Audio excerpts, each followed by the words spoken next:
Episode number 586. It is April 12th, another Monday. Welcome to Let There Be Talk. Glad you stopped by today. Incredible guest, Joe Barresi is here today.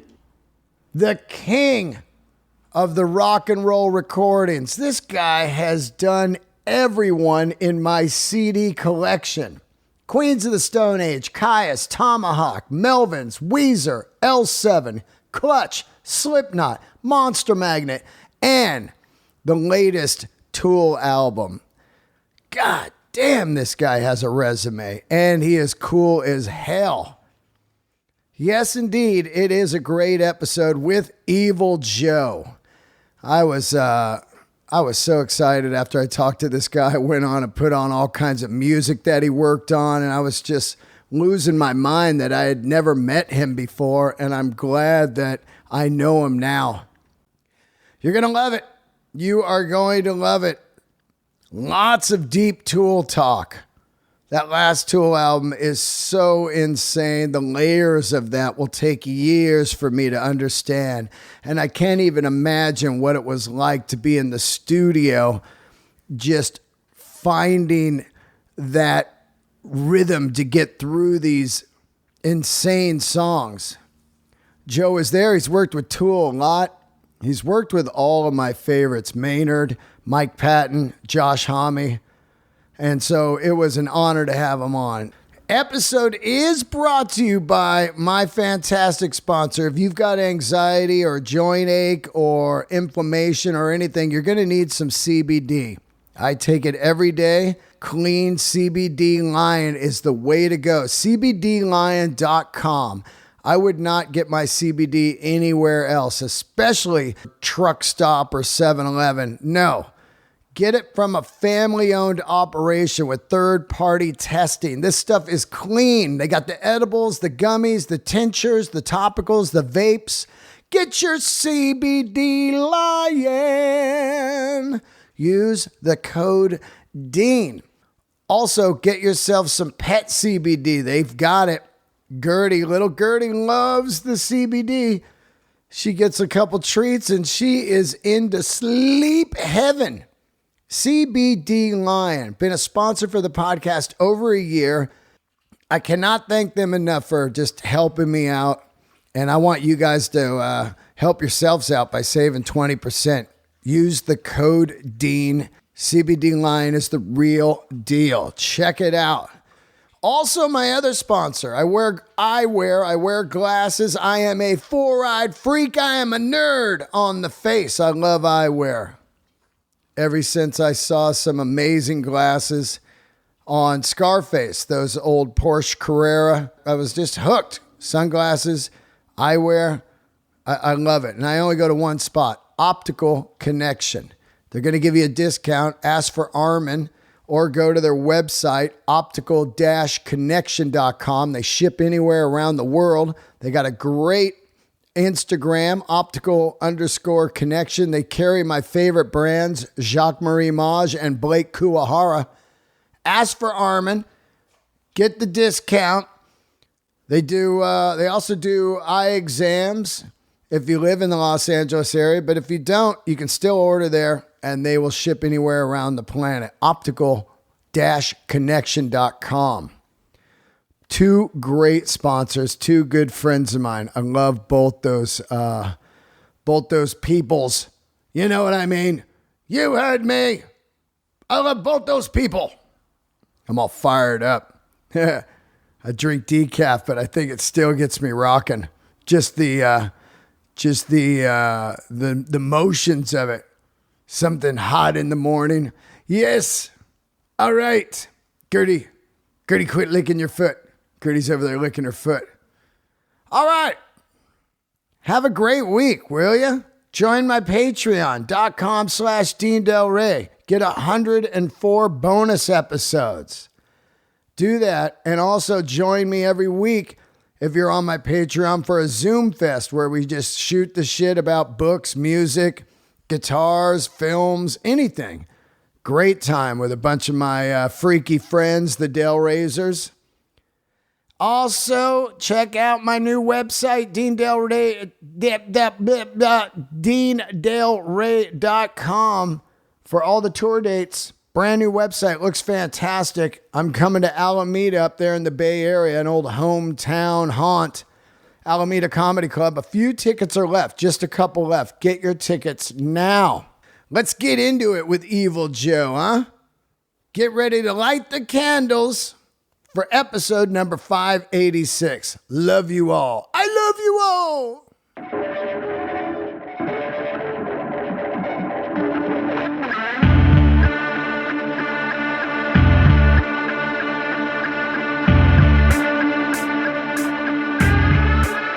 All right, here we are, another episode of Let There Be Talk. This is a great guest. Introduce yourself. Hi, I'm Joe Barresi. I'm, I don't know what I am. Professional babysitter, musician, producer, recorder, engineer. Evil Joe, because I'm an evil motherfucker Joe. How'd you get that name, Evil? Well, I was actually working on a Judas Priest record. And, well, what one? God, see, now I can't think.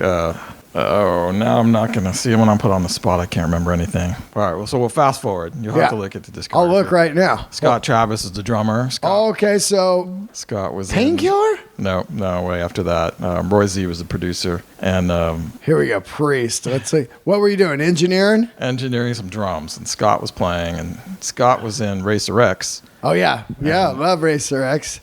With Juan and everybody. That old Mike Varney band. Mike Varney's awesome. I actually just talked to him a couple weeks ago. Oh, I love Mike. I've known Mike 40 years, I think. I used to live for reading Guitar Player Spotlight column, man. And actually, my very first foray into trying to move to California was to try to work at Prairie Sun. Oh, really? Yeah. Whoa, so Mooka and everything? I sent a resume to Mooka and said, I'm going to drive out to California. I want to work here. Because every record I listened to was all this shrapnel stuff, you know, and he's like, come out. So, like, I thought, all right, let me go to LA first and check it out. And when I stayed in LA, I called Mooka up and said, you know, if I lose my job here, there's a million other studios. If I lose my job there, there's nothing. So he was totally cool. He's great. Hey, Bubba. Everything's Bubba. The masterpiece Up Haunted by Blood was done there. Which is incredible. There's so many rooms up there too, and he's got good gear, and you know, it's inexpensive because it's not LA, and it's. I've always wanted to work there. Steve Fontana was the guy who engineered all that stuff. I've known Steve since I was a kid. Super nice guy, and they did a bunch of shit at Sound City with what was it called? The LA Blues Authority, I think, was one of them. And Zach Wilde sang, and Zach sat down at the piano and played a bunch of Allman Brothers stuff, and I was like, I didn't know Zach Wilde could even play piano. And he sang and played Allman Brothers. It blew my fucking mind. Oh, he had that band. I booked the tour, and we opened Leonard Skinhead. And they were doing Eagles, Allman Brothers. This is right before Pride and Glory. So he leaves Ozzy.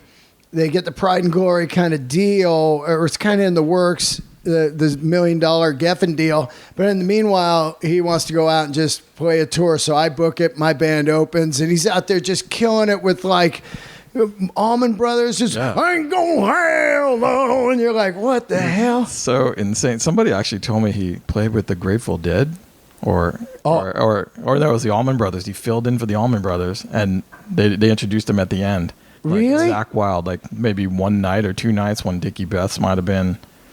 You know, whatever. Wow. Never heard that story, but he's got that stuff. I was always disappointed that he didn't go further with Pride and Glory, because that record, it's a 3-piece. It's in a Cream meets Allman Brothers flavor. And I really, really loved what he was doing. His playing, his singing. Yeah. And unique. Very unique and insane guitar player too, man. Insane. Watched him. I mean, I've watched a lot of guitar players in my day, but to have like a guy pick up a guitar and never hit a bad note ever and could just bend anything. John Sykes was one of those guys. He can play. He could not even tune a guitar and just bend it in tune. You know, had that intonation. And actually, Dave Navarro was one too. Dave Navarro was at my studio once when James was doing something with Nine Inch Nails, and I set him up, and they would just kind of boss him around and tell him, try something else. And he would just play the most insanely crazy shit and never hit a bad note all day long. I'm like, it's like Mike Campbell's the same way. You watch Mike Campbell play guitar, you're like, this guy cannot hit a bad note ever. Yeah. It's amazing. I think Kirk Hammett too. Like, as far as like when I see him live, I'm like, this guy plays these leads exact. Like perfect. Like every time. How does he even remember all those leads, man? They're like great long. Guitar sound too. Great guitar sound. Great guitar sound. Anyway, Evil. I interrupted you as we were looking for the. So Scott Travis. All right. So there's this guy named Mike Martini who does prank phone calls, and he does this prank phone call called Evil Joe, and since I was Joe, I became Evil Joe during this Judas Priest record. And I never knew the connection, never knew the guy's name or anything. I saw Paul Gilbert play House of Blues one day, and Mike Martini's brother was playing bass with Paul. So that was a connection for Racer X. So they were all family, and Mike is a tattoo artist, and I think he's in Detroit. And so anyway, I used, when I was doing 10,000 Days, I used to play Evil Joe all the time for those guys, and they loved it so much that they opened Coachella with Evil Joe. So Evil Joe was like, you just phone call and this prank phone call, and people are licking around. 60,000 people at Coachella licking around like, what the fuck's happening? And then Tool comes on right after that. So that's why I became Evil Joe. Anyway, it stuck for a long time, and sometimes I'm Good Joe, or Smiling Joe, but Dude, your resume, it's weird that I've never met you, because your resume is basically my CD collection. Yeah, shit. Which is, I mean, I love the dudes. Ruben, I love all the classic guys from the days. But I just had never met you or anything and didn't know anything. Yeah. So somebody suggested you. I look it up and I start cracking up like, wait, how do I not know this guy? Melvin's, Queens of the Stone Age, Fu Manchu, Power Man 5000, Tomahawk, Bad Religion, Clutch, Pucifer. I mean, dude, this is insane what you worked on. Tool, Chevelle, L7, Caius. You did the classic Caius records. Yeah. I mean, it is unreal. Let's get into it a little bit. Okay. You're an East Coast guy. And you're, playing guitar, and then you decide to move out here to be in a band, or what? I started playing guitar at 7 from watching the Partridge Family. Yes. So that was the beginning. You're like, oh, Keith Partridge is getting all these chicks. So you start playing guitar. Anyway, I ended up moving to Florida, moved back to New York, moved back to Florida. I don't want to go to college. I want to just play guitar all day long. And I basically sit in my room for 12 hours a day in practice, and actually was pretty good in my early teens. And then Who were your guys? Was it the Shrapnel guys, or how old are you? I loved it. I'm 16, 17. I love Shrapnel, the Vinnie Moores, the Gary Moore, he wasn't a Shrapnel guy, but my friend Mike Little was like the older brother in the neighborhood who knew about Alan Holdsworth and turned me into Uli Roth and turned me on to Dimiola and all the serious fuckers, like Robin Trower, Pat Travers. So he educated me in the cool guys, and I was like I moved back to New York. I grew up and get into Van Halen at that point, and I start teaching lessons. I'm learning Jimmy Page and learning, stuff like that. Anyway. You got a Charvel? I do, actually. I have a Charvel. Original? I have the neck. It's an original neck. And then I sought out Neil Moser, who I guess worked at Charvel, or was a head luthier there or something, and he put the body on there, made the fabricated guitar, and whoever worked for Jackson at the time did the paint job. So I have this Corvette yellow Charvel. That's insane. I mean, working in the studio, you try to make stuff like, most of the instruments I have, they're tools. You can't put a $50,000 guitar in somebody's hand and expect them to be comfortable playing it, which is same thing with going to a studio. That's what I learned with Caius, man. When we were at Sound City is like a rehearsal room, and people felt comfortable immediately walking in there, and some bands were a little more, high fidelity, and they would go, fuck, I'm not sitting on that couch, or I can't be in this studio. But to me, it was it just reeked of fucking amazement. You know, I loved every part of Sound City. And so my studio is kind of like my bedroom when I was 17, you know. It's like, so at Caius, though, they ended up working at a hi-fi studio at some point, and it kind of was mentally kind of freaked them out because you're spending twice as much cash. You start thinking about it, and then it's like a downward spiral at that point. So guitar-wise, amp-wise, so I'm in Florida. I'm taking lessons. I'm studying guitar. I end up going to college. So I start studying classical guitar because I really love Randy Rhoads at that point. And they do away with the guitar program, of course. And I used D as my audition to get into the University of Miami. I had a really great guitar teacher named Joe Braccio, he was like the most phenomenal guitar player I've ever seen. So I start studying. I get accepted to University of Miami. I go down there and start studying classical guitar with this guy named Juan Mercadal, who's got the biggest hands I've ever seen, but played like with the most, like a ballerina. He was in a full orchestra on a classical guitar. And while I was there, I started recording bands and taking, you know, music theory classes, and never quite graduated. Ended up coming out here for an AES show, heard Iron Maiden on the radio, said, fuck it, I'm not going back. And that was it, pretty much. Went home, took a suitcase, drove back out here with my brother, and that was it. Stayed.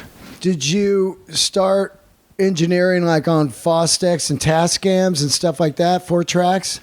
The first time I ever got into a studio, honestly, was like roadieing for my friend Mike, who was was doing an 8-track recording, and I was struggling being in a band because, you know, I was dealing with, you know, 4 personalities, 5 personalities. It sucks. And singer doesn't show up one day. Or like, there's almost so much drama in a band. So I didn't really even know what engineering was. And I you know, helped him bring his gear to an 8-track studio and sat in the control room with this guy while they were recording. I was like, this is awesome. You know, and that kind of planted the seed. And then when I got to UM, they had an MCI desk at that point, and honestly, everybody that went there kind of was so into education and studying, they'd never really use the studio. So I'd go there at 9 o'clock at night, work till 9 in the morning, go to school all day. I was like, fuck it, I loved it. Just learning from manuals, or just doing, assisting people. Right. You know, if somebody like Andrew Sheps was one of the guys that went there at the time, if he had a session, I would assist him on the session just so I could learn watching people. And then I came out here, and because I could fix stuff and solder and things, and I used to take apart my guitar all the time, I got a gig at Cherokee soldering Trident modules, and I was repairing guitars at a store called ABK Rocks at night. And then, so you land a job right when you get out here?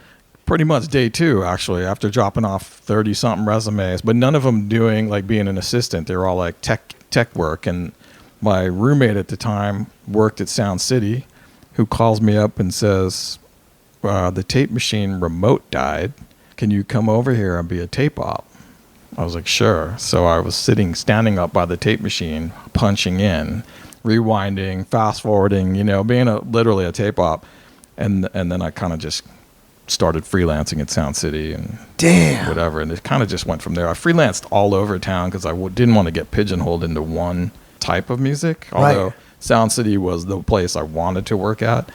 They just never had enough work at that point. And I mean, you had to be losing your mind in Sound City. I mean, when you walk down those halls and you see like Dio, Holy Diver. Oh, yeah, man. And even like Rat Out of the Cellar. Out of the Cellar. Warren DeMartini is one of my favorite guitar players. And even High Infidelity, REO Speedwagon. Oh, and masterpiece Gary record. Richrath was. What a masterpiece record that is. Gary Richrath, man. Insane. He is so underrated. No one talks about him. And that sad story of just how he just became like, I mean, the alcohol ate him alive.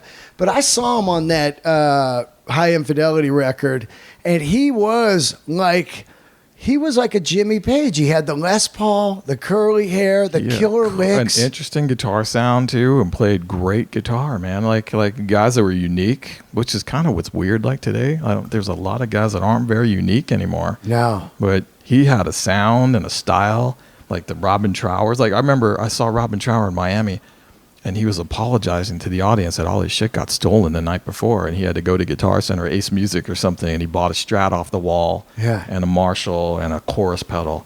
And I was like, the guy sounds like Robin Trower, man. It doesn't matter what that guy's playing through. And that was one of those early lessons that made me realize it doesn't matter what you're playing through.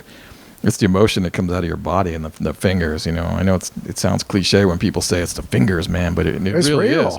It's totally I mean, Billy Gibbons was playing Pearly Gates, and then, now he's playing like Plastic Gretches, through those like rock bands. You're like, there's Billy.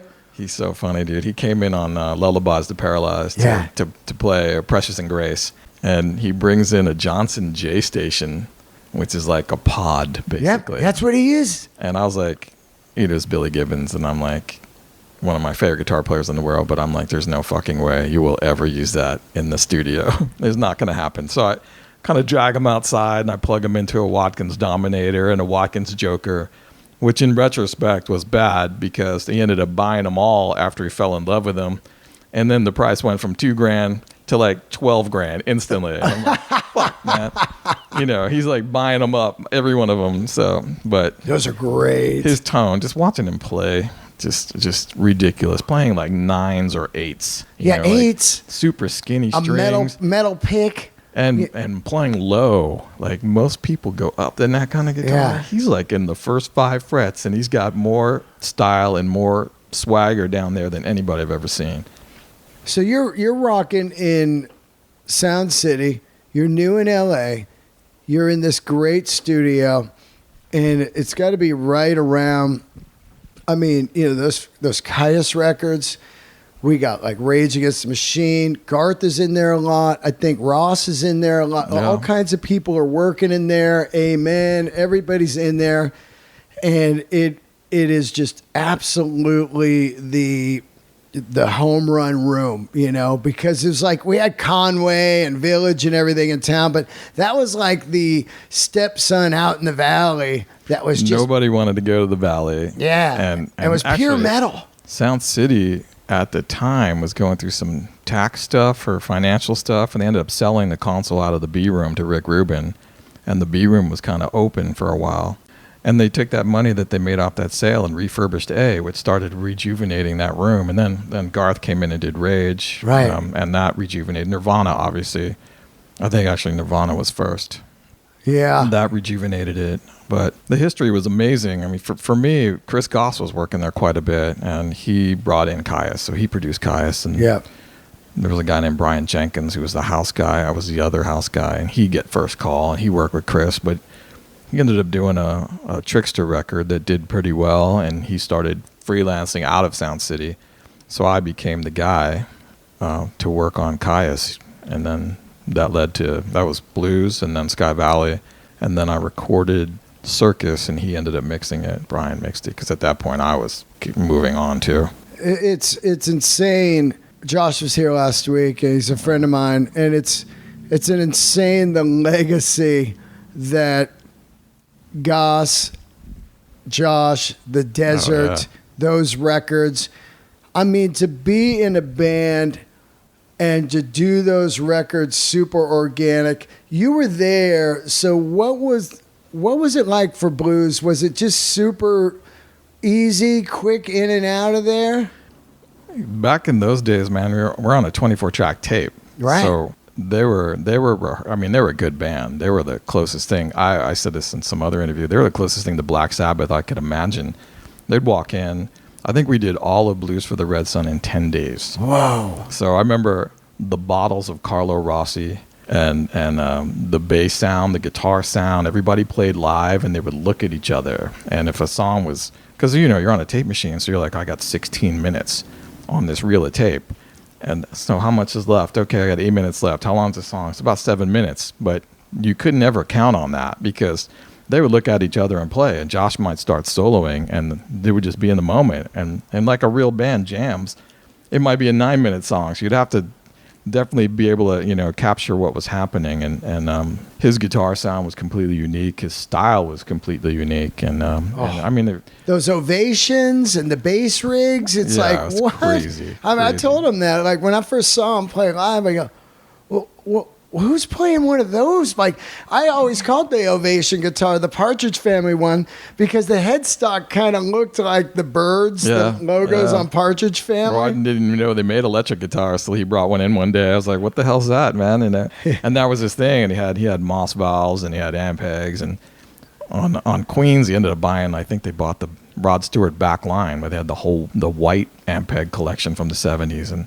everything about Queens was, Caius and Queens actually. First Queens record was out of control too. 3-piece Alfredo. Actually, it was 2-piece because there was no bass player when I did the first Queens record. Who played bass? Josh. Josh played bass. Yeah. So him and Alfredo, and we did it out in the desert. We started at Rancho and then split and came back and went to Monkey. And that was like 17 days, the whole album, you know. I think Sky Valley was 14 days. Some of the Fu Manchu King of the Road I did out in the desert, that was like 10 or 11 days. I mean, most of Melvin's, I mean, we did Stoner Witch in 17. We did Stag in maybe 8. I think I worked on it for 8 days. It was already recorded. I mixed it. And then Honky right after that was 6 days, top to bottom. God. Tomahawk was 8 days. I mean, you really kind of established being the engineer for those dirgy type of outside the box bands. I mean, Tomahawk, Melvin's, Caius, Queens, Fu Manchu, all of that stuff. I mean, did you do Monster Magnet? That would be. Oh yeah, I've done a bunch of Magnet actually. Yeah, see, I mean, look at that. I've done maybe 4 Monster Magnet records, mixed them. Yeah. I started tracking some stuff, and it actually sounded great. It just was a little weird for me, and I ended up splitting off with those guys for a while, and then we ended up reconnecting on. God, I should have looked at my own discography earlier today, but I didn't. I can't even remember names. Last Patrol, that's where we hooked back up again and did. Dave Windorf and Phil basically took Last Patrol and reimagined it, called it Milking the Stars, and it's insanely creative, man, where they would just keep a few tracks and reimagine the songs in a different style. So if you listen to those 2 records, it'll blow your mind how crazy good it is. Oh, man. It's like almost having 2 versions of a song.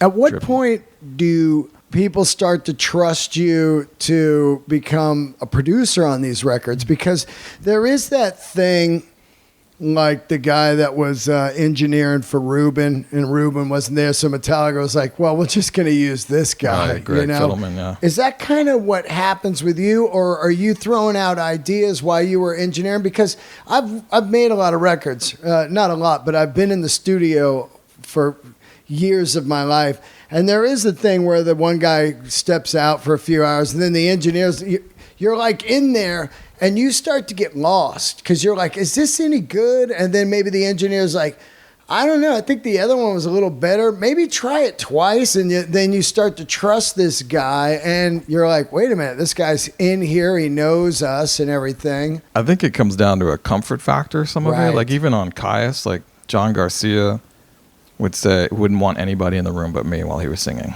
Even though Goss was producing it, he just felt more comfortable with one person in the room, and I had to be there because I was recording it. So it just turns into a comfort factor, you know. I mean, I learned a long time ago, no one really cares who engineers a record.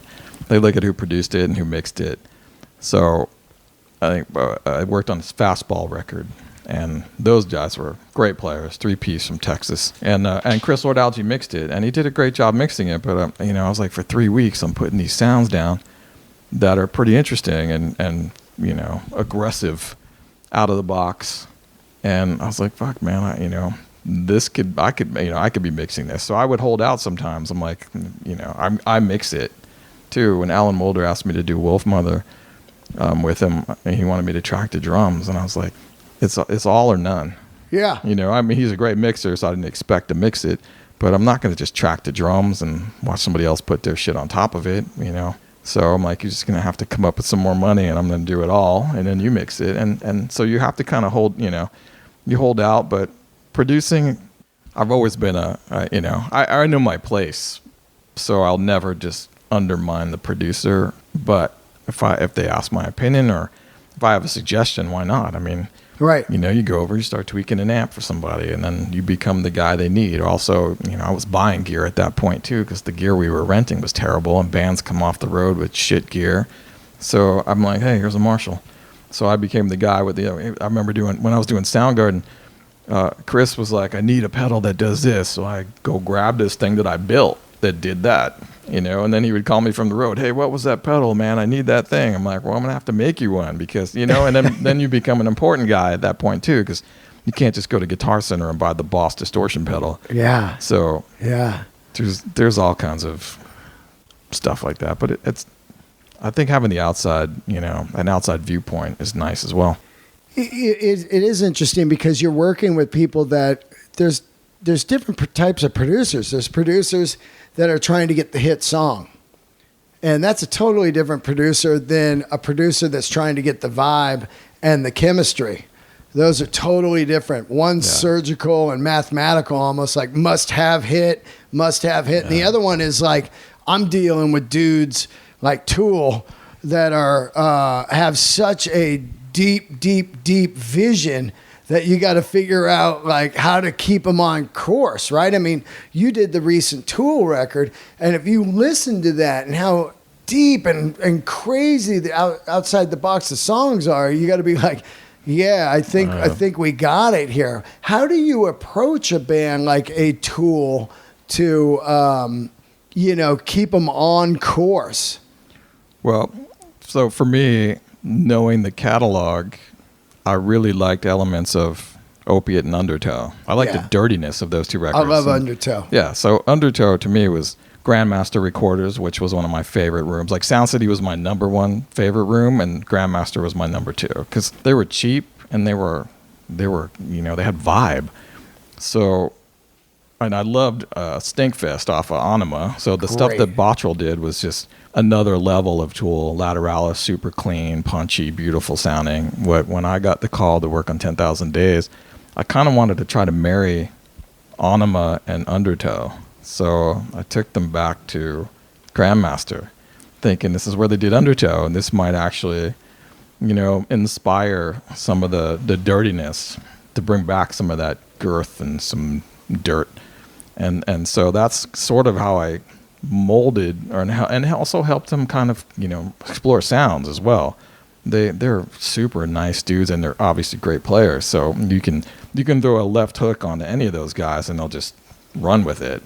Some bands not so much, but those guys can play anything. And for the new record, we decided to go cleaner and punchier, and the songs were more intricate. So there was possibilities of focusing on what they're playing, and basically I looking at Dan and going, hey, there's another drum kit over there. Why don't you play some of this song on that drum kit? There's a lot of moving parts on in bands like that, but the beauty is they give you the time and the ability to do whatever you want to do.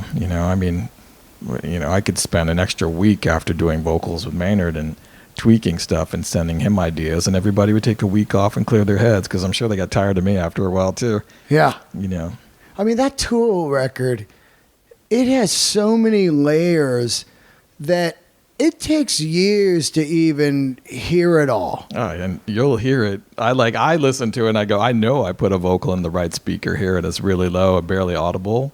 But I picture someday with headphones, someone's going to go, holy shit, he says this there or whatever. Or there's something on the drums that Dan played where you're just like, I never knew he was playing a double kick right there or whatever. Or those little headphone moments. I live for that kind of stuff, all the weird backward shit. And when you really start putting your headphones on and getting into what's happening with the vocal and the reverbs and the tails and how shit pans. So there was a lot of ability to do that on the last record. On 10,000 Days was more straight ahead. And it was also, they were both done to tape, but 10,000 Days, I kind of approached it in a linear fashion where we kind of got the sound, and the songs were long, but they weren't near as involved as Fear Inoculum. Fear, you can almost break each song down into two or three movements, but on 10,000 Days you would put up the pot and go, this is a song, or Vicarious, and this is a song. But then I would listen to it in rehearsal and go, this sounds like almost blues, the way he's singing, almost ZZ Top like. So why not do some old school shit, like put pre-delay on the vocal? So I would store the tape, heads instead of tails, and the shit would magnetize, and all those vocal parts that are coming in early, just like old Zeppelin records and stuff. I'm like, that's just poor tape etiquette, but it adds to the flavor of it being old. So to me, I'm an old dude, so I can bring old school shit to the table. How old are you? 56, man. I'm 55, man. We come from the same era of music. When they went in for Fear, were they building those songs in the studio, or were they rehearsing them at a rehearsal place and you were going down there listening to them? On Fear, I was in the middle of mixing Alice in Chains, and I would get the phone call, because occasionally you get a phone call. They were trying to figure out schedules and stuff, and we're going to record right now. I'm like, okay. And they had sent me demos and invited me down a million times, but on that particular, on Fear, I couldn't get into a rehearsal room too much. And on 10,000 Days, I sat there off and on for a month, and I would take notes on parts and trying to count time signatures, and then I could ask those guys and go, what is going on here, and how do you count it?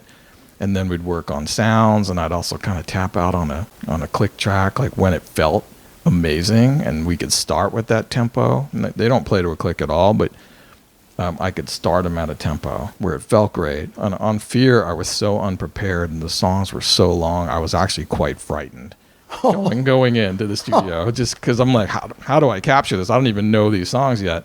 And we spent a couple days at a studio in Burbank rehearsing, and we were going to stay there. We ended up moving to Henson, and so I got a little extra time to learn the songs. But even then, it was it was a challenge for me, because it was really there were so many elements of, they're almost like mini songs, like Tempest could be. It was cut in 3 parts, really, and the middle part was flexible still, even to the point where we're tracking it. It was like, this was not tracked like this. This was made of parts that Dan would go out and play, and just play the most phenomenal shit. And I'm just like, I would just be like, let's make it a 400-minute song, because how do you cut this guy's stuff up? It's amazing. And obviously then it would get shaped into 6 minutes or 8 minutes or 16 minutes or whatever. But it's all music. They've all played it, and it was done to tape. So I had that extra challenge of cutting 10-year-old tape that was falling apart while I was editing it. 10-year-old tape? You mean tape that you bought that was 10 years old? Yeah. Whoa, like old Ampeg stuff? Old BASF tape that just RMG or whatever it was called at the time. So were you rebaking it and like trying to save it? They had a couple hundred rolls of tape, and I literally would put them on the tape machine and fast forward through them. And if they had streaks coming through them, I would get rid of them. Or you could see where the backing was coming off. And there's points where we're recording the album, and then Dan did a couple takes or whatever, and they cut live, so we'd keep some of the bass as well. There was only enough room on the 24 track to do a track of guitar, scratch track of guitar, and scratch track of Maynard. And I would literally cut 2 pieces of tape together, edit it, and then if decided that the tape needed to be changed, or I fucked up and cut out a kick drum and needed to be 11 and not 12 or whatever, as I would peel apart edits, the whole backing would come off. Oh, fuck. So at that point, I just, you'd lose your mind. So at that point, I started copying the takes before I cut the tape in the Pro Tools, so at least I had a backup in case something happened and the tape wasn't playable. And there was a lot of tape that wasn't playable. What were you buying 10-year-old tape? Nobody's making new tape? Yeah, but we after 10,000 Days, they decided to back up all their old stuff. So we ended up buying like a couple hundred rolls of tape. Oh, shit. And my assistant backed up all of 10,000 Days to fresh tape. And also, then at that point, they started dumping some archival stuff to tape, just because tape is a mechanical thing. You can bake it, it'll play back the rest of its life. Digital, that's a whole different world. Trying to find a hard drive that will open up on a computer, and then the version of Pro Tools or whatever it is that you're using at the time is completely impossible. Dude, I got one over there. It's like 10 years old. The guy came over a couple days ago. It's massive photo files of my life. And he goes, man, I'm going to have to find this proper cord. They don't even have this cord. Yeah, USB 1. There's no such thing like Firewire 400. You got to find that. Exactly. So we put everything to tape at some point. That's why we had all these rolls of tape laying around. Oh, wow. Wow. Now, these guys tracked this record live? Oh, yeah. Yeah, they are. If you watch like some of this YouTube's footage, you blow a load instantly when you're watching Danny Carey play Numa. I'm just going, and I've seen it a million times since I recorded it, but I still watch it and go, he's another human. The first time I ever met those guys, I was standing behind the rehearsal room waiting to go in, and I thought there was 8 dudes in there. I'm like, who the fuck's playing percussion in there? I didn't really know. I knew he played pads and stuff, but he went from Lateralis to 10,000 Days. His game changed completely because he also used these mandala pads and he was able to trigger them with 7 zones and triggering battery and all these things that he recorded. He's very into ethnic drum kits and stuff like that. So he's triggering marxophones as well, doing crazy shit. So I literally thought, I was like, who's got the extra 4 limbs in there? And it's all Dan. Yeah, man. I've seen the band since the EP. And I mean, my favorite is Undertow Maynard. Oh, yeah. I'd never seen a front man. Now he's just in the dark in the corner in a stormtrooper outfit or whatever. And I love Maynard. I love him. But people don't understand the Gummo vibe this fucker had. It was like the guy from Gummo went and joined a band, and his moves, his haircut, the mullet, and his intensity, to see that shit from 5 feet away, the way he moved and stuff, there was very few people I had seen at that level. One being Rollins, where you see something and you go, what the fuck, Karen O? You know, these people, when you see him and you go, oh, there's no one like this person here. Zach from Rage. These are people that are like, I'm talking... Look, goosebumps now because it's so rare to see someone that powerful on stage. When you see it, you're like, why is this guy in the dark now? People need to be beaten, you know? Seeing it in the studio when he sang Wings for Marie about his mom on 10,000 Days, I was like on the verge of, an emotional breakdown at that point because it's very rare in the studio. Like, you try to get the vibe right and you have the singer sing, and a lot of times you get an amazing performance, but sometimes singers go in thinking, I'll just do it 5 or 6 times and we'll comp it, Right. But he sang that song and I was like, you could tell he was drained because it meant so much to him, and I was listening to the lyrics and what he's singing, how he's singing it. What was the microphone for Maynard? Does he, over the years, has it changed?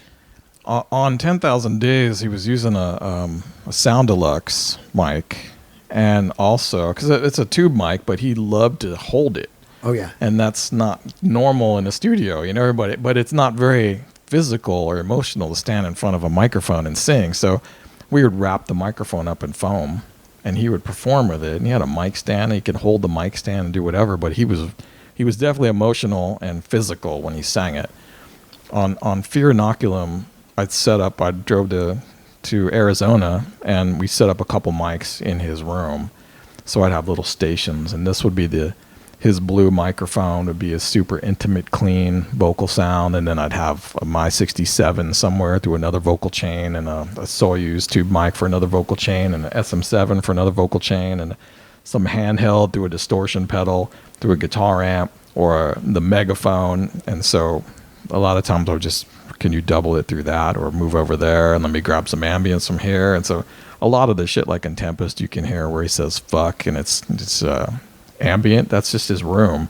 Wow. There's no reverb on him. That's just a different take with him, a different microphone in the room open. So it was kind of cool like that. You've worked with some intense guys, Josh, Mike Patton, and Maynard. Mike Patton has to be probably one of the most incredible singers I've ever heard, hands down. He could do Lionel Richie Commodores. Oh yeah. To Foghorn Leghorn, cartoon sounds, to full blown punk rock, death metal, thrash metal, anything. I mean, mind boggling. What's it like to work with that guy? Dude, well, on that Tomahawk record, we cut it live.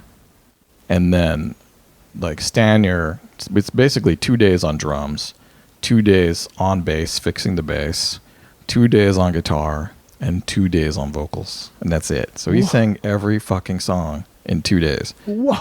And he, in his mind, and him and I together would just kind of dictate. I don't even know where the idea came from, but every song had to have a different sound in every different part. So the verse might be this, and the pre-choruses might be this sound, and the choruses might be this sound. And he knew what he could hit and when he couldn't hit it.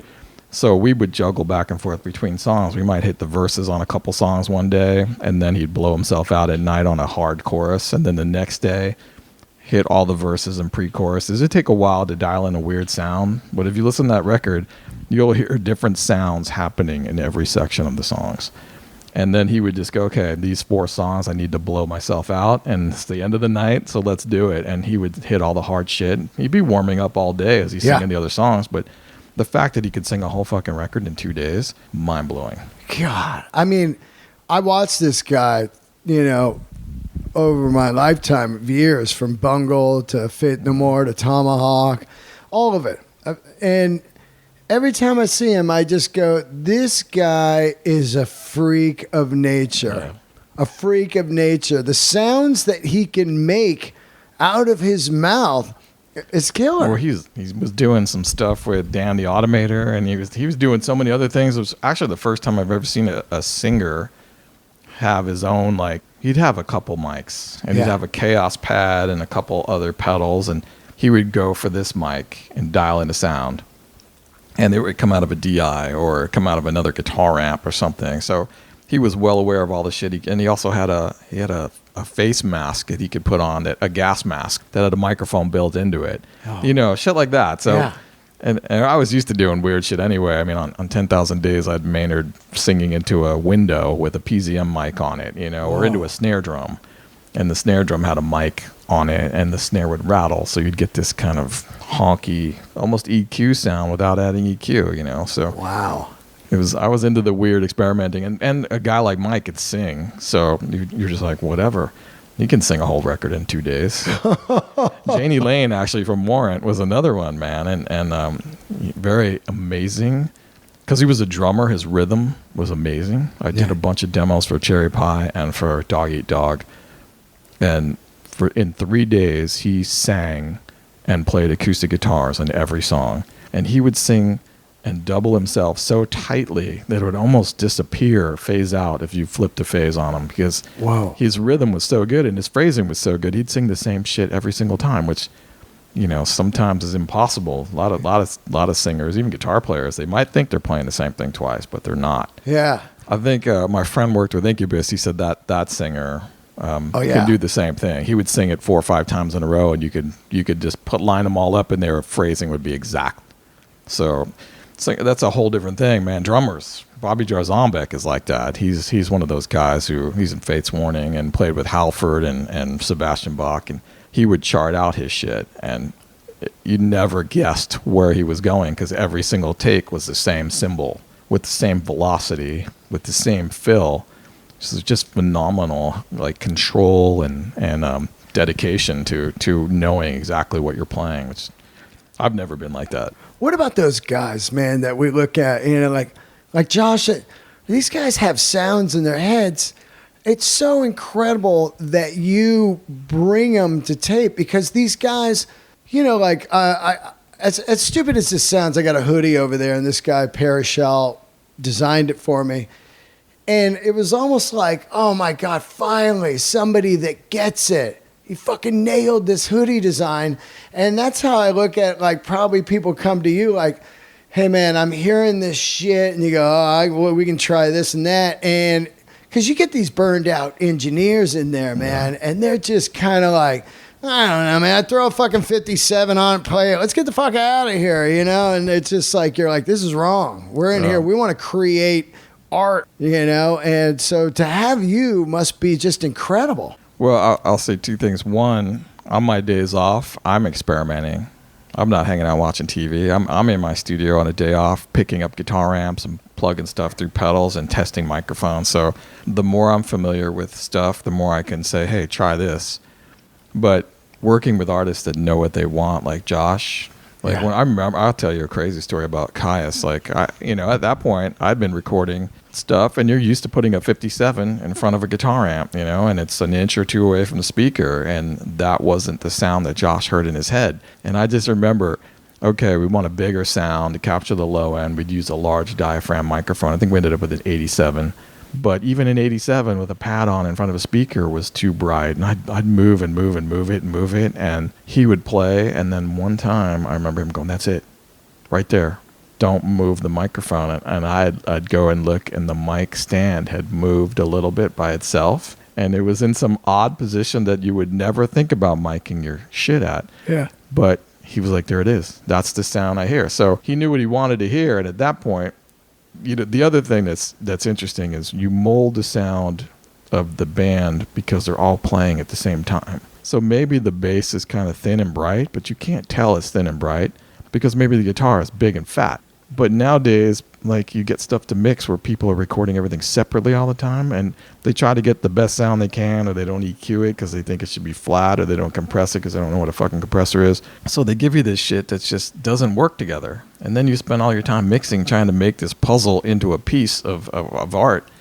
But when you have a band that can play in a studio where everybody's set up, you kind of figure it all out right there. I mean, there's nothing better than that, too. When you're in the room, you're excited. Shit, we got fucking rooms $2,400 a day, and you're in there, and the tape's going on. Here comes some fucking drinks and pizza. We're getting ready. All right, let's go run one.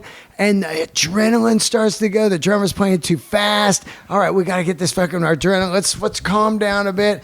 You jam maybe an old Van Halen song for fun. You getting some shit and then all right, let's do one. Bam, fuck, we got it. You do two more just in case. There's a thing that you capture that is technically not perfect. I mean, there's no click track on a Tool record, but you listen to it and you go, sounds killer. Yeah. It's a thing. And then, in certain styles of music, I think people started cutting to a click, and it's just, if a song doesn't move, like, you would never grid AC/DC. Never. And it still swings. Or Zeppelin. Yeah, or Zeppelin. I mean, John Bonham's sound works with Jimmy Page's guitar sound. I have to tell somebody that every day. I'm just like, you want the Bonham sound? Well, that would never work in Metallica. Yeah. Because those drums would never cut through Hetfield. Or vice versa. You know what I mean? So there's that relationship of the parts. That's the sum. And that's what gives a band identity, All those L7 records I made, at one point, you're just like, it's how they play together and the sounds they make in their hands and things like that. And that's what makes a band unique. And that's what I seen L7 after a tour, and I go, fuck, they're unstoppable. They sound so good. That's insane. And you would never figure a flying V through a heavy metal pedal would sound good, or a melody maker. And it was so good because it worked together and their styles. And you lose that style when you start piecing shit together one at a time, man. Oh, I cringe on words like stems. Oh, when someone says, send me the stems, I'm like, ew. I refused to do stems for a long time, and now it's to a point where a record label will not pay you unless you give them stems. Right. And actually now they want your stems now because they want to do this 360 shit in your phone, and I literally just listened to I probably shouldn't say it, so, but this thing that's supposed to come out on the iPhone or whatever, and I'm just like, it sounds terrible, man. Yeah. It's awful. You can't, like, the stems, like, I never understood mastering from stems either. I'm like, your mastering engineer he's got a couple options. Louder or softer. He's got brighter or darker, and compressed or not compressed. He's not going to change the vocal level. And if he is, you should remix the fucking song or use the vocal up, but yeah, it's crazy, man. So how much do you mix towards iTunes and Amazon and streaming platforms? How much do you mix towards that? Or are you mixing strictly with vinyl in mind now? Because people were not mixing for vinyl for years. They were mixing towards CDs, which is a total different mix than a vinyl mix. So when you're throwing up on the desk the Tool record, are you mixing strictly vinyl in your mind, or do you have to do two different mixes? Something like the Tool record, those guys are educated enough to know that they want to keep dynamics in their music, and they don't care if it's pummeling loud. So that's the beauty of also, so this is actually the first record that we mastered. So the CD and the streams came from a digital source this time. So I mixed from Pro Tools into Pro Tools and also to half inch. So the vinyl, when it comes out, is going to be mastered strictly from the half inch, which is a different sound because it's the same mix technically, but it went to a tape machine with a reel of tape, and it got mastered by Chris Bellman, right? Who cut it to an acetate, to the lathe, and so it's going to be a very different thing. And the CD came from the digital, and Bob Ludwig mastered that, and he's mastered, everything for them and everything. And he took care of the streaming part, and basically there was enough dynamics where he could, do what he needed to do for iTunes and make some judgments. I don't personally think this is going to sound like shit on iTunes. I try not to overcompress everything. I'm not afraid of the low end, because I know when it goes to vinyl, if it can't handle it, they'll shave it off. But these days, people are they're not, like in the case of the Tool record, you can't get 80 minutes of music on one LP. Nope. So if they spread it across a couple LPs, there's no reason why you can't get that kind of bottom end on vinyl. Oh yeah, less tracks on the vinyl, more bottom end. Put it on 2 or 3 or 4 or 10 discs. Who cares? I mean, at that point. So I check all the time. There's all kinds of plugins that allow you to plug it in and go, this is what it might sound like on Spotify or whatever. But whoa, really? Yeah. Like the old go out to the car and listen to the cassette. That was the famous mix. Or beaming it off of a radio station or whatever, some radio station, some studios had a frequency, and you go out to, like A&M used to have that. You go sit in the car outside and you tune in that frequency, and you can actually listen to your mix getting played back in the studio. Whoa, they had that? Like a drive-in theater? Like their own? Pretty much like their own broadcast. Right. Tiny band, and you can go, and this is what it's going to sound like, So, wow, that's crazy. You can just go out and turn it into an FM dial and hear what it'd be like on the radio. Exactly. Which, is kind of actually is weird now, because I don't think anybody actually listens to radio anymore. I still do, but now I kind of listen to what it sounds like on satellite radio, which, is awful. Now, that's compressed like crazy, right? And it's just band limited. To me, it's the more dense a song is, the worse it sounds. It's so compressed. Sirius XM, they just squish it for streaming bandwidth, or what's the deal with that? I'm not really sure why they do it. I'm sure it's band limited so they can get more stations or whatever on it. Oh, wow. And I think the denser a mix is, even on iTunes and stuff, the denser a mix is with all kinds of, the compression and the levels, like people... Obviously, louder is more impressive. That's what it comes down to. And even when I hand a mix to a band, if it's not crushing loud, they'll think it's something wrong with the mix. And then I learned this lesson a long time ago. I remember doing a band in New York, and I'd play it back, and they're like, oh, it's not really very good, this mix. And then I'd go get it mastered and play the same mix back. I'm like, it's fucking amazing. Yeah. And I'm like, so you see that dial on your radio? Turn that shit up on your stereo, whatever. But the older guys, like myself, they know, okay, it'll get mastered, it'll get louder, and I'll do a little loud version for them. But some bands need to hear it pummeled. Yeah. So there's those last couple of Metallica records that came out that were just so hot. It was like... What was the one that got pushed? I can't think of it right now. Not the last one. The last one sounds killer. The one before that, Death Magnetic. Yep. Right. And that, it's so weird, man.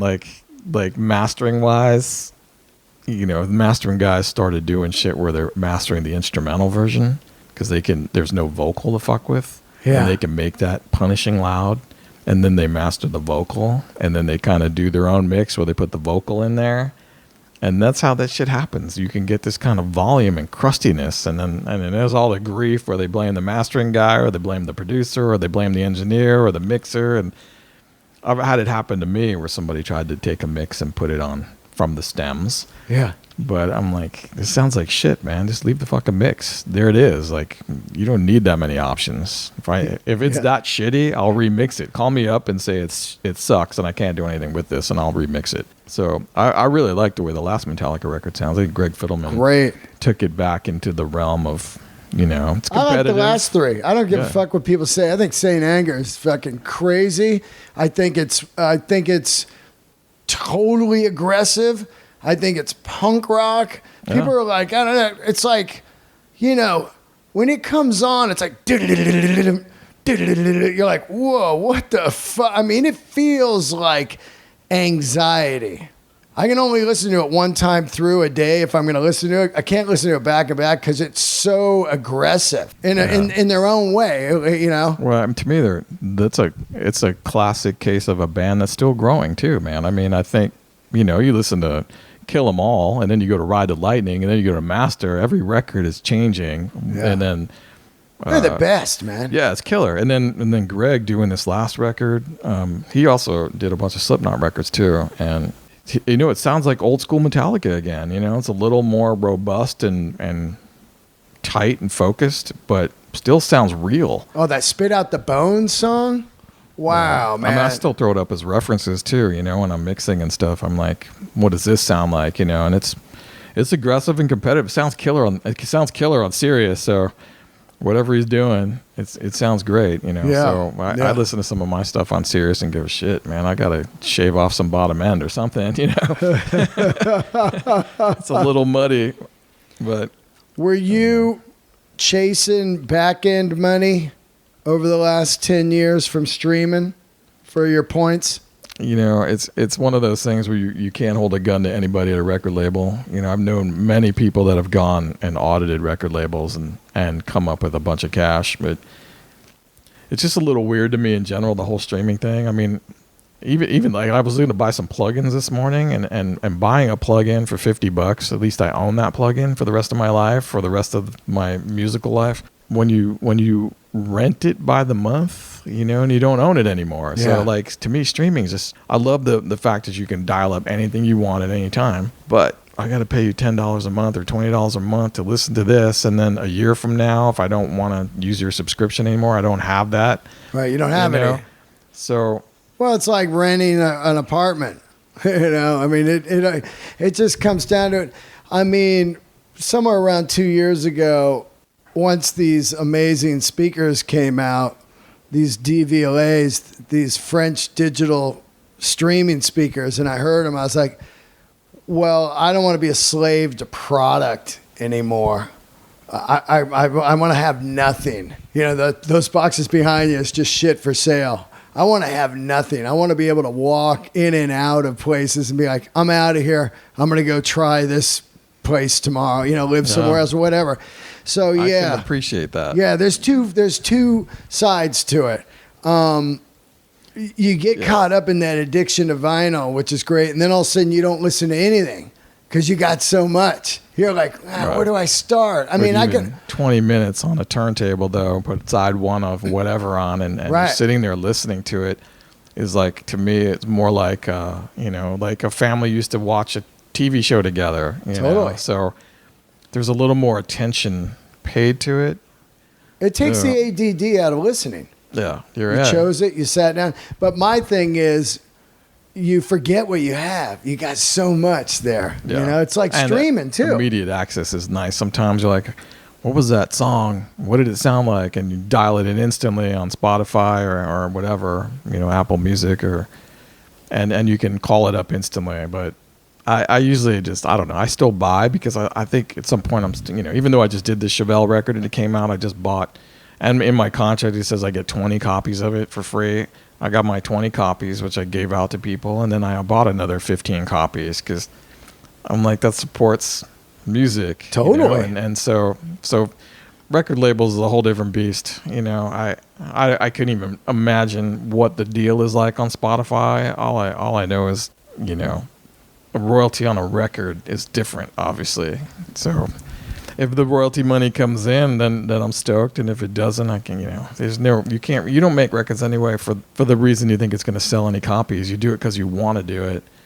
I had been working on with a certain producer doing these records, and and it was this thing right when we were going to do, I chose to do Queens of the Stone Age because Josh was like, hey man, I'm trying to get a deal and nobody's biting, and I've got these songs. Do you want to work on this? And I'm like, well, send me some music. And he sends me a cassette tape, and I put it on, and Mexicola comes on. I'm like, I'm in. Let's just do this. It's killer. And I did it because I knew him and I enjoyed his music, and I could have been making $40,000 working on some other crap that I didn't enjoy. Yeah. Or I worked with Josh on this thing coming out of his pocket for, pennies on the dollar, doing a band that had an identity and a sound. So you never think it's going to turn into anything. You hope it does. But to me, I'd much rather make records for the band. I was always like that. I never picked anything because the money was insane or because I thought it was the thing to do. That's the beautiful thing. That's the only reason to make records. Yeah. I mean, without you, And Josh in the studio, we might have not got Queens. Oh, yeah, we might have man. ended up going like, oh, well, nobody wants this. Let's just do Caius again. You know, I mean, just to think about like how nobody wanted that first Queens record, and then 2 records later, you got Songs from the Deaf. You know, yeah. I mean, it's at the he's obviously a talented guy. He has a swagger and a style, and that record, it's still my favorite record because it's groovy as fuck. Yeah. You know, but even as the whole package, it's the artwork. You know, Alfredo's drumming is just out of control on that. You know, just a style and Rated R. Rated R is a masterpiece. It's a great record too. That's There's a masterpiece. So many good songs. There's great songs on every one of them. Lullabies was another one where it's like clockwork. It's like that deep into your career. You got like Clockwork comes out and you're like, what? This is a masterpiece. And even Era Vulgaris in between those two. I mean, they're all unique in their way, and they're evolving, which is the beauty. He's evolving as a person and as a musician, and his music is evolving as well. So that to me, I mean, you know, it's very rare that a band gets that kind of chance to keep maintaining like that too. And he's always been true to himself. I don't think he sits down and goes, I'm going to write a hit. He's just like, I'm influenced by, like, Tangled Up in Plaid to me was one of those songs where I was so immediately in love with the groove. And I could tell that he probably listened to tangos in his parents', you know, vinyl collection, because he always had a rhythm that was different than a lot of people's rhythms. So those are the things about that band that made it unique to me. And then it's the first time he sang, you know, I was like, it was endearing to, you know, because he was hesitant. He wasn't a singer or a lead vocalist. He was a guitar player. And on the first record, he developed his style. But on the, not the last record, but the previous, on Like Clockwork, I think is some of his greatest vocals he's ever done, man. It's so good, man. Delivered such an amazing performance and the sound. Yeah, you're right. People forget that he wasn't the singer of Caius. So now he has to not only step behind this underground legendary cult band, but now he's going to sing. So immediately he's going to be judged on 2 things. Is it better than Caius? And he sings, and he has just this ghost cool vibe, you know, like hello Sona. It's like this haunting Elvis. It's rad. Yeah, we actually recorded all the vocals on Lullabies in the bathroom at Sound City. Oh, man. And I used 2 mics on the vocal close, one distorted to death and one clean, and you can kind of blend between the 2. And then one super pristine. It was like a $10,000 mic that I borrowed from somebody. Super pristine ambient microphone, and it added in, you know, the blend of the bathroom, and that was the reverb. But a good musician can deliver a performance, you know. It's just, some people, they get behind a microphone, they have to have their tea and their water and their spittoon and their lyrics, and then there's, you know, he could sit up behind anything and just go for it. Like, it was definitely a mutual, I think it was mutual respect, because he let me do what I needed to do, but almost like telepathic, you know. He would go, I need that, and I'd reach for the same thing that I thought it needed, and we'd look at each other like, that was cool. And we made a lot of records together. Who would you like to work with that you haven't worked with? God, man, you know, those are those on the spot questions. Sometimes I always remember later on, but you know, the classic answer is whatever I could do. Like I just got a call to do something that was pretty mind blowing, but I actually questioned if I could bring anything to the table. You know, I'm like, this is already perfect.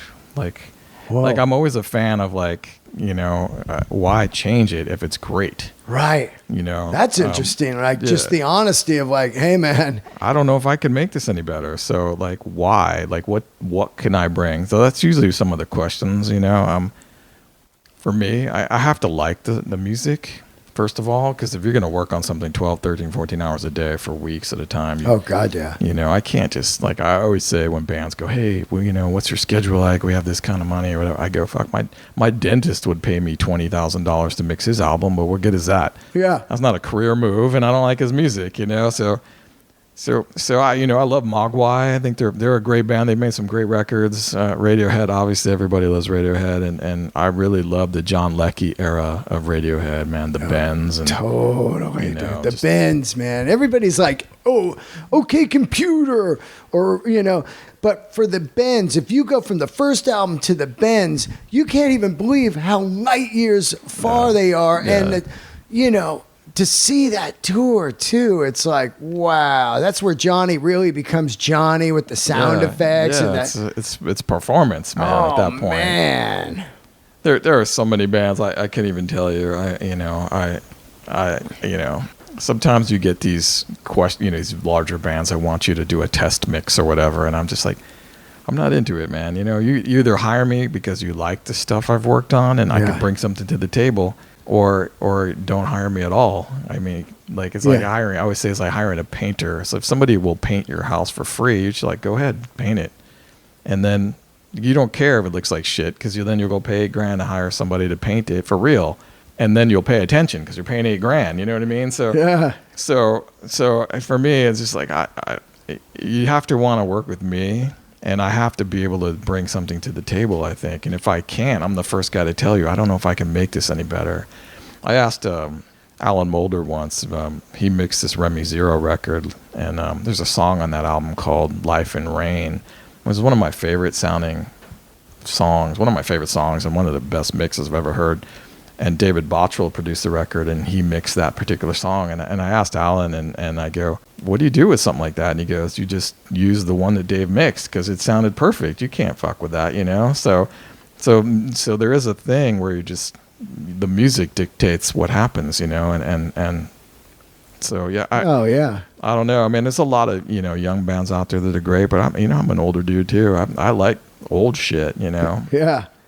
I'd like to hear you too get challenged again. You know what I'm saying? I agree, man. I think there's like when you watch that movie with Jack White and Jimmy Page and Edge puts up a 4-track and you're like, fuck, man, this shit's coming out of this guy's brain and he's putting it on tape and it's there. And I would love to see that, like when Lanois wrangled fucking Octung Baby out of him, like they're like just lost and all of a sudden reinvented completely. Yeah, and just somebody, as I've done 4 Chevelle records at this point, and every record to me is different because you have to challenge the band, and the band has to be willing to be challenged.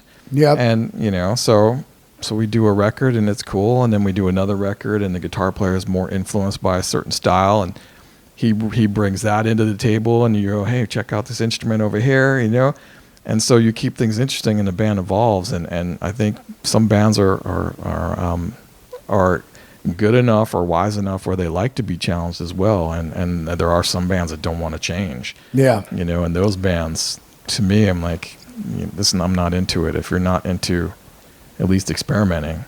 Yeah. Or maybe it leads you down another path. I did a Parkway Drive record, and it might have been the only record I'll do with that band, but it's an interesting sounding record because it's totally different than the records they've done before or after.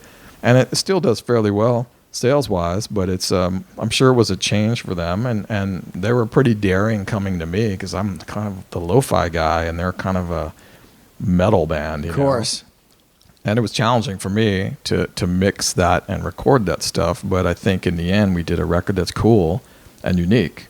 So maybe that's not the direction they want to be in anymore. So I wasn't offended that they never called me again. But for the most part, I've had, a lot of repeat performance.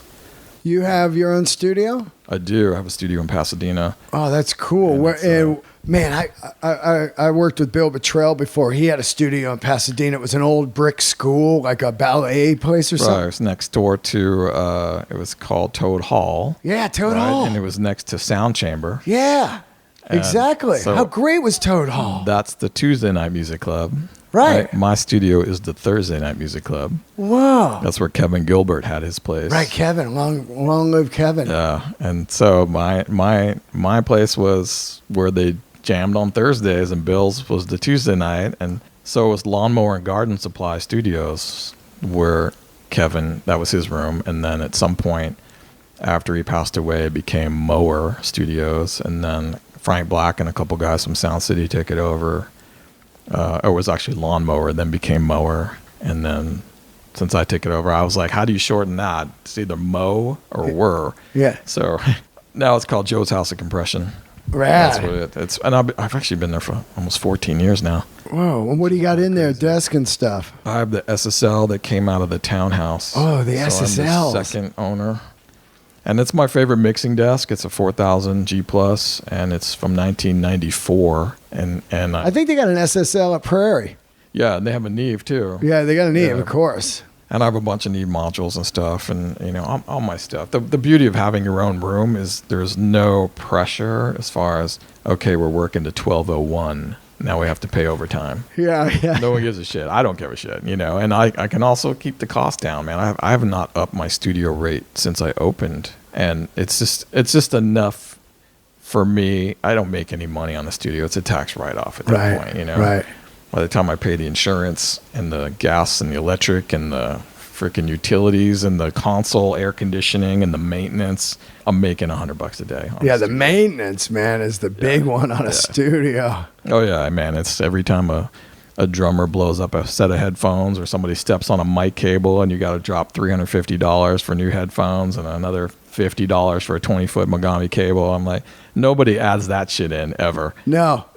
But my maintenance is like, it probably averages out to be, $500 a month. What's your favorite room in LA other than yours, out of like Village, Conway, and all those? I loved Sound City and Grandmaster, obviously. Both are. Grandmaster's no longer a studio. Sound City's a studio, still right? a studio. It's leased. The building is leased by a guy who's got a label, and technically it's commercial still, but I don't think it. I don't know. I have not been there since. I've been there, but not as a client. Henson is still one of my favorites. It's great. A&M. Yeah. Oh my God. A&M was just, that's just iconic. I've worked in every one of those rooms for a long time, and Studio D is still my favorite room there. So that's where we did Tool. I did Avenged Sevenfold in there. I'm going there next week. And I did a lot. We did Stoner Witch in there. Stoner Witch, yeah, I did so many records. Jesus Lizard. So many records in that room. And Studio A, when there was a Neve in there, now there's a 9K, which is not my favorite desk in the world. So I try to book D all the time, but Studio B is awesome there too. Studio C has become kind of a artist-only room. Right. But still, everything about that place, the manager, the ease of working there, everything's taken care of for you. The microphone collection, you're like, hey, I need a C12. Okay, do you want number 1 or number 12? You know what I mean? There's so many. Tech staff was always amazing. There's no downtime over there. I love Sunset Sound. Sunset was great too. I love the people at Sunset. I love the fact you can take your dog to the studio. Yeah. They have dog biscuits for you. Yeah, that place is great. The vibe of Van Halen being there. Prince, Van Halen. Led Zeppelin, the Stones. Come on. Everything. Yeah, we did Wolfmother in Studio 2 there. Did you do the first record? Second one. Dave Sardi Wow, did that's when he fell apart, right? He fires the band from the first record, and I remember when he was doing the second record, I would see him a lot at the 101 Cafe. He just canned all those dudes. That B3 player was outrageous. Well, the bass player on the second record was amazing and a good keyboard player, and the drummer he brought in had a vibe too. Really nice dude. But man, that first band, holy shit. Yeah, it was killer, man. I actually turned that record down. I didn't quite get it when it came out. I was like, well, is it Ozzy or is it the White Stripes? It's kind of a hybrid between the two, but I wasn't smart enough to figure it out. Yeah, he had songs though, man. Oh, he had great songs. Yeah, man. Woman, I think, was the single. So, Woman! Yeah. And talented dude. That's another thing. Holy man. shit. Super Andrew talented. is his name? Yeah, Andrew Stockton. God, that guy was great. Yeah, they were all good, man. And Alan Mulder was my first time working with him, who I'd loved all of his records, and he produced that record. And man, he's just an easy dude to work with, who's just got so much knowledge in his brain. He can dial in a sound, and just the classic producer where you don't really know what's happening. You just know that he's got it under control. Wow. There's no ego. Everybody's just living for the music at that point, Well, it was great to talk to you, man. I mean, it was great to talk to you as well, man. We could do this all day. Yeah, we really could. And I mean, it's so cool that you had that whole goal was to work at Prairie Sun, because that's where I really, other than, late night, college studios where you go in. Some guys taking a recording class. I'll record your band for free. And you go in at like 2 a.m. Prairie Sun was really where I learned about being, making records. Going into a real 24-track studio, buying tape, and being under the wire. Like, shit, we got to hurry up, man. They got another record coming in 2 weeks. There was no fucking around. Oh, Steve Fontana was just like one of the coolest dudes too. Just like when an engineer is very even keeled and in control, it's just such a Well, he had a vibe, man, and he did that Santana record, Supernatural. I heard he's selling cars now or something. I don't know what he's doing, but I just remember it was that moment I was working on that record, LA Blues Authority, I think it was called, and he's engineering it, and Varney's there, and I'm going, holy crap, man, this is like the last 5 years of my life. I've been reading album sleeves with these guys' names on it, and reading Guitar Player magazine, waiting every month for the spotlight, Yeah. And then to actually sit at Sound City with that guy behind the desk and him being cool. Oh, yeah. Is even funnier. Yeah. This is. Remember, you'd always say, all of that. Give me all of that. That's what he'd say. So you're trying to go, yeah, babe, give me all of that. Yeah, I don't remember the specifics. I just remember they were nice or assholes or just easy to work with, man. Like guys would they don't freak out. Shit comes naturally to them. I love rock and roll stories, dude. And There's rock and roll music. You've made some incredible records, and thank you. It was an honor to have you on, man. It's funny because pleasure to be here. I feel like an idiot. Like sometimes I think I know everybody that's done every record, but I think a lot of that has to do too with the streaming world of not having liner notes anymore. That's it, man. I can't find credits for anybody, and it's a shame because Tidal, finally, you press on the record on Tidal, it spins around and shows you all the credits of every song, everything. Yeah. Tidal sounds good too. Tidal sounds good. So does Amazon HD. Fantastic. Those two. That out. Those are the two. Yeah, I thought Tidal was really good. When I listened to a song that I've worked on Tidal, I go, okay, this is acceptable. And then some of these streaming, like Spotify to me. Oh, yeah. When shit comes on Sirius, I love Sirius because it's easy too. I love it too, but yeah, squishy. But man, you're just like, what is happening here? Yeah, it's like, yeah, wait, this is a massive record. What is going on? I actually try, when I hear something that sounds good, I try to go find it on a CD and listen to it and go, okay, why did this translate over Sirius and my shit sometimes doesn't? And it's usually because it's not as loud or not as beefy or, but give everybody your website because they can see all the records you made. I think it's just my name, Joe Barresi at Mac.com. 2 R's and 1 S. No one ever spells it right. Wait, at Mac.com or? That's my email. Yeah, I was like, what? It's here, shit. JoeBarresi.com. There you go. Yeah. And you got an Instagram or anything? I do. I think it's Evil Joe Barresi, but I'm not really sure. It might be. It probably is. You can search Evil Joe and it'll probably come up. It's so good to talk to you, man. What are you working on next? God, what am I working on? I actually can't even say what I'm working on. Okay. It's all in the works, as they say, and some of it is, unless I'm actually in the room, then I heard that things can change on a dime. So yeah. All right. Well, thank you, man. Okay. I'll see you later. Thanks, everybody, for tuning in. Don't forget to leave a review on iTunes and subscribe. And check out the YouTube channel, Dean Del Rey, and the new website, DeanDelRey.com, for all the tour dates coming up. See ya.